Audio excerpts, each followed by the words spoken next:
नमस्कार दोस्तों, एक बार फिर स्टडी विद लक्ष्मण मेरे यूट्यूब चैनल में आप सभी का स्वागत है। और आज से हम इंडियन पीनल कोड आईपीसी की सीरीज स्टार्ट करने वाले हैं।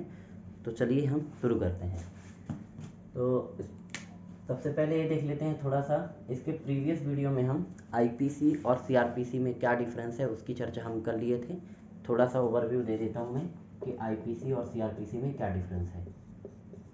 इसको अच्छे से समझने के लिए हमारा जो प्रीवियस वीडियो है डिस्क्रिप्शन में मैं लिंक दे दूंगा, उसमें आप देख सकते हैं। आईपीसी का मतलब ये होता है कि यदि कोई व्यक्ति, ठीक है, यदि कोई व्यक्ति कोई क्राइम करता है तो वो अपराध की सजा, दंड कितना है, उसका दंड क्या होगा, और दंड होगा तो उसको कितनी सजा मिलेगी, ठीक है, उसका प्रावधान है आईपीसी में।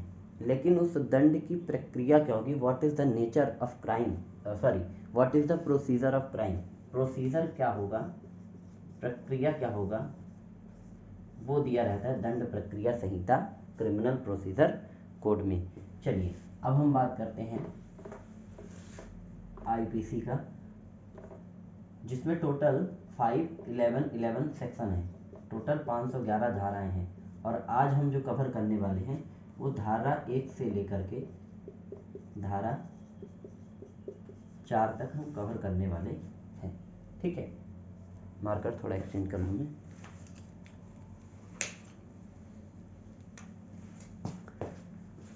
धारा 1 से लेकर के धारा 4, और आज का पहला चैप्टर है अध्याय 1, ठीक है। कोई भी दंड संहिता अगर बनता है, कोई भी किसी भी देश में, अगर चाहे वो राजतंत्र हो या लोकतंत्र हो, तो सबसे ज़्यादा जरूरी है कि आपराधिक कानून होना बहुत ज़रूरी है, कोई दंड संहिता होना जरूरी है। इसलिए इस ज़रूरत को समझते हुए ब्रिटिश टाइम में 1860 में एक कानून बना जिसे इंडियन पीनल कोड 1860 1860 कहा गया। और आज भी कुछ प्रोविजंस उसमें जो ज़रूरत नहीं है तो उसको हमने हटा दिया, जो ज़रूरत थी उसके हमने जोड़ दिया। और आज हमारा इंडियन पीनल कोड 1860 ब्रिटिश के टाइम का ही चल रहा है, ठीक है। कोई भी दंड संहिता अगर यदि बनता है तो उसके लिए सबसे ज़्यादा जरूरी क्या होता है कि दंड संहिता बनता है तो उसका एक क्या होता है, उद्देश्य होता है, एक प्रियम्बल होता है। जिस प्रकार से संविधान का एक प्रियम्बल है, उद्देशिका है कि हमारा संविधान बनाने का उद्देश्य क्या है, what is the purpose to make any constitution of any country, ठीक है ना। तो सबसे पहले अपन समझते हैं कि इस दंड संहिता को बनाने का उद्देश्य क्या है। उद्देशिका, उद्देश्य तो आप लोग समझ ही गए होंगे कि इसका उद्देश्य क्यों हो, क्या होगा। तो इसका जो उद्देश्य होगा, उद्देश्य यह है कि यदि कोई व्यक्ति ऐसा काम करता है जो अपराध की श्रेणी में आता है ना, तो उसको दंड का प्रावधान होना चाहिए। तो उद्देश्य का क्या मतलब है कि भारत के लिए क्या होना चाहिए, भारत के लिए, ठीक है। देखो ये भारत का भारत के दंड संहिता की बात हो रही थी, इसलिए हम भारत की बात करेंगे कि भारत के लिए एक दंड संहिता, दंड संहिता या कोई आपराधिक कानून, ठीक है, आपराधिक कानून का होना अति आवश्यक है, तार्किक है या समीचीन है, ठीक है। इसका मतलब क्या है कि यह एक तर्कपूर्ण बात है कि भारत के लिए एक दंड संहिता होना चाहिए जो उसके प्रावधानों के हिसाब से, जो उसमें उपबंध दिए गए हैं उस प्रावधानों के हिसाब से काम करेंगे, ठीक है। ये है आपका उद्देश्य, प्रियम्बल, या हमको बोलते हैं उद्देशिका। चलिए अब बात करते हैं धारा 1 की। इसमें हम 4 धाराओं की बात करेंगे। धारा 1 क्या कहता है कि जो भारतीय दंड संहिता है, इंडियन पीनल कोड है, यह भारत के सभी भागों में, संपूर्ण भारत पर, जैसे आप संविधान पढ़ते होंगे तो संविधान का पहला आर्टिकल भी यही लिखा रहता है कि यह संपूर्ण भारत पर लागू होगा, तथा एंड इसका जो संक्षिप्त नाम होगा भारतीय दंड संहिता होगा, इंडियन पीनल कोड। 2019 के पहले यह जम्मू कश्मीर में लागू नहीं था इंडियन पीनल कोड, लेकिन यह जम्मू कश्मीर में लागू था रणवीर दंड संहिता, ठीक है, आरटीसी। और 2019 में जब जम्मू कश्मीर से विशेषाधिकार खत्म हो गया तो अब संपूर्ण भारत पे लागू हो गया है भारतीय दंड संहिता, संपूर्ण भारत पे लागू होना तथा भारतीय दंड संहिता इसका नाम है। धारा 2 क्या कहता है कि यदि कोई व्यक्ति भारत के भीतर, यदि कोई भी व्यक्ति अगर बोला जाए तो आप ध्यान से समझिए कि विदेश का अगर कोई व्यक्ति भारत में आता है तो भारत का नागरिक नहीं है, ठीक है, वह भारत का नागरिक नहीं है, वह भारत के लिए एक व्यक्ति मात्र है केवल, ठीक। तो भारत के भीतर यदि कोई भी पर्सन और हम व्यक्ति भी हैं और नागरिक भी हैं, ठीक है। भारत के भीतर यदि कोई व्यक्ति है तो उस पर भी यदि ऐसा कोई कृत्य करता है तो आईपीसी का जो प्रावधान है उस प्रावधान के हिसाब से उसको दंड मिलेगा। ये धारा 2 कहता है। धारा 3 ये कहता है कि भारत से परे, भारत से परे, भारत से परे का मतलब ध्यान से सुनना, जैसे ये भारत है, ये क्या है, इंडिया है,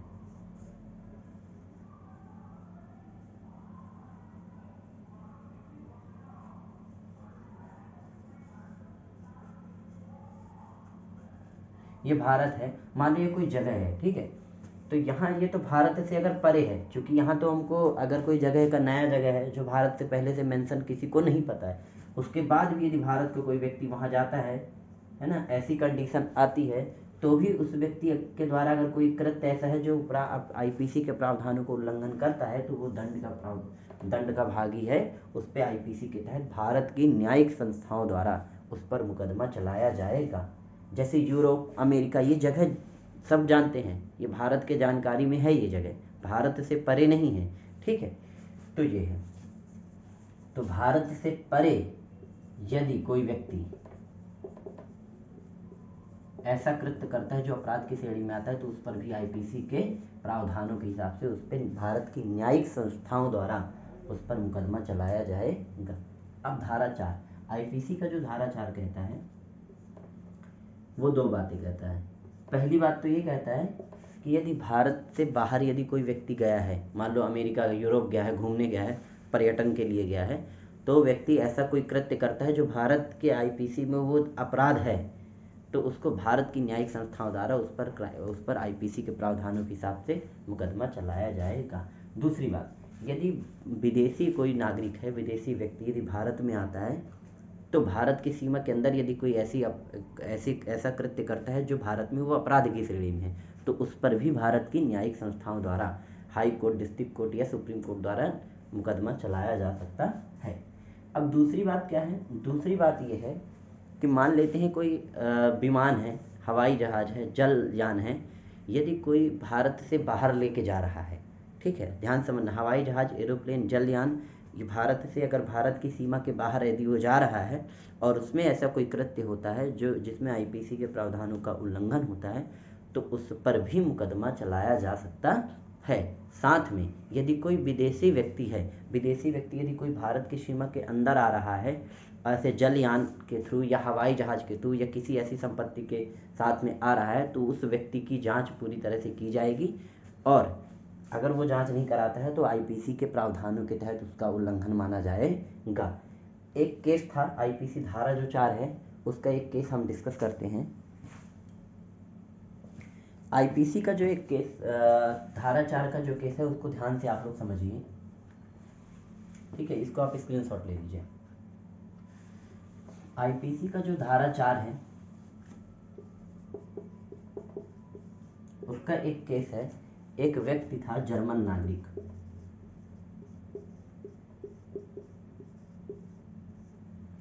जर्मन नागरिक था, वह ज्यूरिख से मनीला की यात्रा कर रहा था, ठीक है, ज्यूरिख से मनीला जा रहा था, लेकिन उसका रूट क्या था, वाया मुंबई,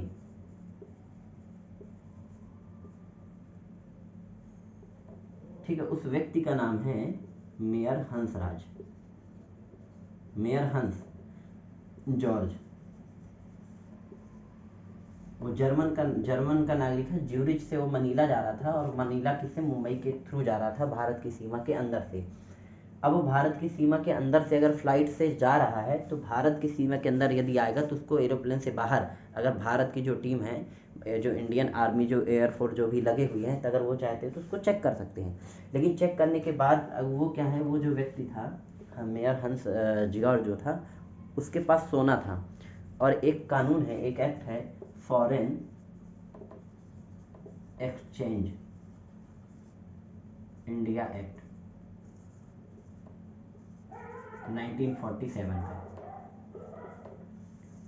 उसका सेक्शन जो 8 है, section 8 foreign exchange India act 1947 का जो सेक्शन 8 है उसमें ये कहता है कि यदि कोई व्यक्ति के पास, यदि वो विदेशी नागरिक अगर वो भारत से जा रहा है तो अगर भारत की सीमा में है तो उसको, अगर उसके पास जो रखा हुआ सोना, अगर उसके पास गोल्ड है तो उसको चेक कराना पड़ेगा, उसको जांच करवाना पड़ेगा। इस व्यक्ति के पास गोल्ड था लेकिन इसने जांच कराने से मना किया, तो इस पे आईपीसी जो धारा 4 है, धारा 4 का मतलब क्या है कि यदि कोई विदेशी व्यक्ति भारत की सीमा के अंदर आता है तो उसको जांच करवाना पड़ेगा। अदरवाइज अगर वो अवहेलना करता है तो उसको इस एक्ट के इस सेक्शन के तहत उस पर मुकदमा चलाया जाएगा, जो कि किसके अंदर आता है, वो आईपीसी के धारा 4 के अंतर्गत आता है। तो ये आपका हो गया अध्याय 1 का धारा 1 से लेकर के धारा 4। धारा 1 क्या कहता है कि संक्षिप्त नाम, उसका नाम होगा भारतीय दंड संहिता, और वो संपूर्ण भारत पर लागू होगा। 2019 के पहले जम्मू कश्मीर पे लागू नहीं था। धारा 2 कहता है कि भारत के भीतर यदि कोई व्यक्ति ऐसा कृत्य करता है जो अपराध की श्रेणी में आता है तो उसको भारतीय दंड संहिता के प्रावधानों के उपबंधों के अधीन रहते हुए उसको उस पर मुकदमा चलाया जाएगा। धारा 3 कहता है कि यदि कोई व्यक्ति भारत से परे ऐसी कोई जगह जाता है जो भारत के अभी जानकारी में नहीं है, ठीक है, और वहाँ ऐसा कोई आपराधिक कृत्य करता है तो उस पर भी मुकदमा आईपीसी के प्रावधानों के तहत चलाया जाएगा। धारा 4 कहता है भारत से यदि कोई, भारत की सीमा के बाहर यदि कोई भारत का व्यक्ति बाहर जाता है या विदेशी व्यक्ति भारत आता है तो उसको भी आईपीसी के तहत, भारत का जो आईपीसी बना है उसके तहत उसको सज़ा मिलेगी। Thank you so much. इसी तरह कानून को आसान भाषा में, आसान शब्दों में समझने के लिए स्टडी विद लक्ष्मण मेरी यूट्यूब चैनल को शेयर कीजिए, सब्सक्राइब कीजिए। इसके बाद हम बात करेंगे धारा 5 से लेकर के, और उसके बाद साथ में सीआरपीसी की सीरीज भी चालू होगी। Thank you so much.